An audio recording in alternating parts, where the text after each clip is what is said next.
Well, I would say we do see more flows into active funds, which I think is very positive. We had a tough time for active funds the last 2 or 3 years, and we've seen that turn around.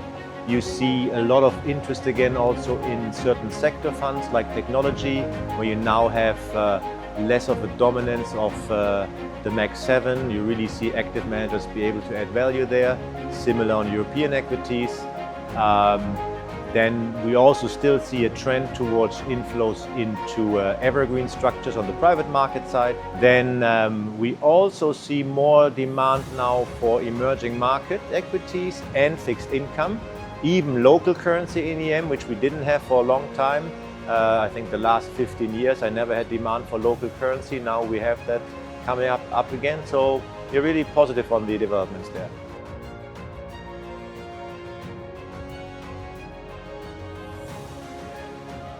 Yes, so I really think the role hasn't changed that much. I mean, the basics of fund selection and fund analysis is still the same as it was 10 years ago.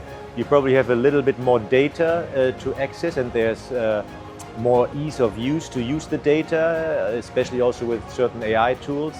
But the basic concept of you really need to look at the details, need to understand what the managers are doing, that really hasn't changed. Within Julius Baer, I would say the analysts, we have now a little bit more of a promotional role as well. So we try to write more updates, present the funds to the relevant stakeholders, raise their interest maybe, show them why a certain fund makes sense to look at right now. So that has changed a bit, but otherwise I would say it's still the same old business.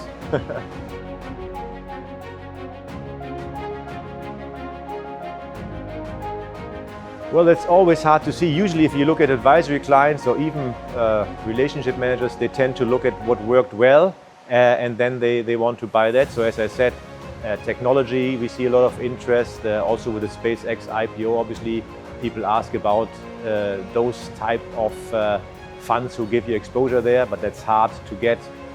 Like we would avoid niche strategies such as just pure space exploration. There's nothing you can do in active funds in our view. However, the broader tech space, I think definitely European equities, emerging market equities, as I've said, I think their active managers are really doing well as well. So those are sort of the areas where I see interest and demand.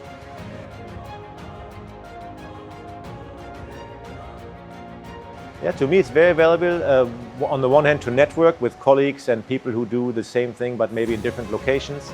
And then also really to me, also as a team head, it's very useful to be able to see within a short time frame, like 2 days, 10 or 12 managers to really get some new ideas, new insights into things maybe I wouldn't look at when I'm in Zurich, but here I have the time to really look at very different funds and managers and strategies. So that's really adds a lot of value to me. And then of course it's a great venue here. It's a pleasure to be on the beach in the hotel here, so it's really nice.